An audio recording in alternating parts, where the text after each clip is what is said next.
Sejam todos bem-vindos ao canal TV CEAH, do Centro Espírita Amor e Humildade do Apóstolo. Estamos iniciando hoje o estudo do Livro dos Espíritos através do Departamento de Estudo Continuado da Doutrina Espírita. Algumas palavras iniciais sobre o codificador do Espiritismo. Hippolyte Léon Denisard Revel, Allan Kardec. Nasceu em Lyon, na França, em 3 de outubro de 1804. Aos 10 anos, vai estudar em Verdun, na Suíça, na escola de Pestalozzi.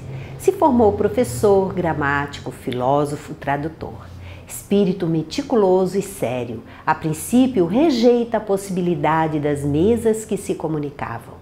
Em maio de 1855, convidado para assistir a uma reunião na casa da senhora Plane-Maison, certificou-se da seriedade do fenômeno e se dispôs a estudá-lo a fundo. Allan Kardec observou, comparou e julgou a comunicação dos espíritos, trazendo a lume o espiritismo como consolador prometido por Jesus, numa época em que o materialismo e a falta de fé imperavam. O Livro dos Espíritos é composto de 4 partes. A primeira, com 4 capítulos, trata das causas primárias, de Deus, dos elementos gerais do universo, da criação, do princípio vital. Esses assuntos são aprofundados na obra básica A Gênese, que seria editada mais tarde em 1868. A segunda parte fala sobre o mundo dos espíritos, com 11 capítulos, explicando sobre os espíritos, encarnação, desencarnação, pluralidade das existências, sobre a vida no mundo espiritual e vários outros assuntos que se desdobram na obra O Livro dos Médiuns, de 1861.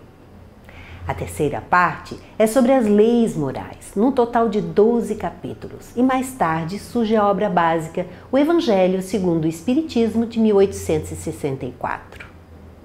A quarta parte é sobre as esperanças e consolações, com 2 capítulos, assuntos que serão aprofundados na obra básica O Céu e o Inferno, de 1865.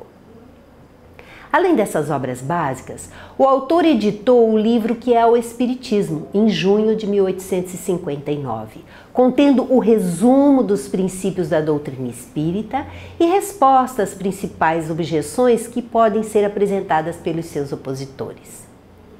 E Allan Kardec também editou a Revista Espírita, de 1858 a 1869, ano do seu desencarne. Este periódico tinha a função de divulgar o espiritismo. A revista possui mensagens importantes que ilustram os conhecimentos apresentados nas obras básicas. E o estudo da Revista Espírita merece ser incluído nos cursos oferecidos pelas casas espíritas. A introdução do Livro dos Espíritos revela em seus 17 itens explicações de Kardec sobre os novos termos utilizados pela doutrina, sobre os fenômenos que deram origem ao Espiritismo, um resumo dos pontos principais da doutrina e os argumentos coerentes de Kardec para refutar as críticas realizadas pelos seus opositores. Ele começa o livro explicando que para se designarem coisas novas, são precisos termos novos. E o que já era conhecido para quem acredita haver alguma coisa mais do que a matéria é o termo espiritualista. Mas o espiritismo vai além. Kardec diz que a doutrina espírita tem por princípio as relações do mundo material com os espíritos e que os adeptos do espiritismo serão chamados espíritas ou espiritistas. Kardec dá algumas definições utilizadas para o termo alma, dizendo que o mal está na língua, que dispõe somente de uma palavra para exprimir 3 ideias diferentes. Segundo uns, a alma é o princípio da vida material orgânica, o que para o espiritismo é o princípio vital. Para estes, a alma não tem existência própria e se aniquila com a vida, é o materialismo puro. Pensam outros que a alma é o princípio da inteligência, agente universal do qual cada ser absorve uma certa porção, o que seria uma variante do panteísmo, que é a doutrina que acredita que todos, após a morte, perdem a sua individualidade e se absorvem no grande todo que seria Deus. Segundo outros, ainda a alma é um ser moral, distinto e independente da matéria e que conserva a sua individualidade após a morte. E é essa a definição usada por Kardec durante a codificação.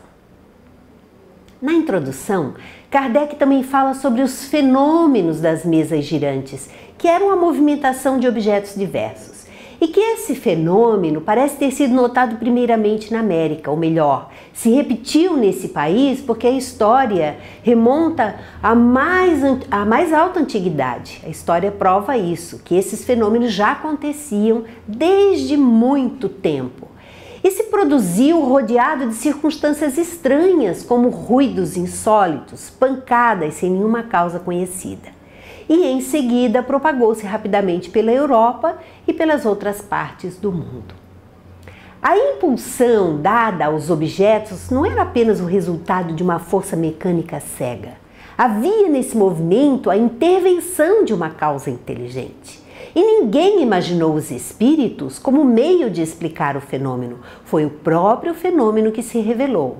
Foi um desses seres invisíveis quem aconselhou a adaptação de um lápis a uma cesta ou ao outro objeto. E esse conselho foi dado simultaneamente na América, na França e nos outros países. E reconheceu-se mais tarde que a cesta e a prancheta não eram mais do que um apêndice da mão. E o médium, tomando diretamente do lápis, se pôs a escrever como que por um impulso involuntário. E as comunicações também podiam ser transmitidas pela palavra, pela audição, pela visão e outros fenômenos. Ainda na introdução, Kardec nos traz um resumo da doutrina, trazendo ensinamentos sobre Deus, como um Pai Criador, soberanamente justo e bom, eterno, imutável, imaterial, onipotente, e explicando cada um desses itens. Sobre a imortalidade da alma, a reencarnação, o processo evolutivo, a pluralidade dos mundos habitados e a comunicação dos espíritos com o mundo material. Nos itens posteriores da introdução, Kardec refuta as objeções dos contraditores da doutrina, fala sobre a seriedade do espiritismo, quanto à veracidade das comunicações obtidas, sobre a qualidade dos espíritos que se comunicam, as manifestações de espíritos conhecidos, a identificação dos espíritos, a divergência na linguagem, as falhas de ortografia, a loucura na prática da mediunidade, as teorias enganadoras sobre a mediunidade e também sobre a ciência espírita. E ele encerra a introdução com estas palavras: a moral dos espíritos superiores se resume, como a do Cristo, nesta máxima evangélica: fazer aos outros o que quereríamos que os outros nos fizessem, isto é, fazer o bem e não o mal. Com isso, Kardec quis nos dizer que o objetivo maior do espiritismo, mesmo a prática mediúnica, é o retorno aos ensinamentos de Jesus para a melhoria do ser humano. Após a introdução, lá nos prolegômenos ou prefácio, Kardec escreve que entre os espíritos que participaram da execução desta obra, muitos viveram em épocas diversas na Terra, onde pregaram e praticaram a virtude e a sabedoria.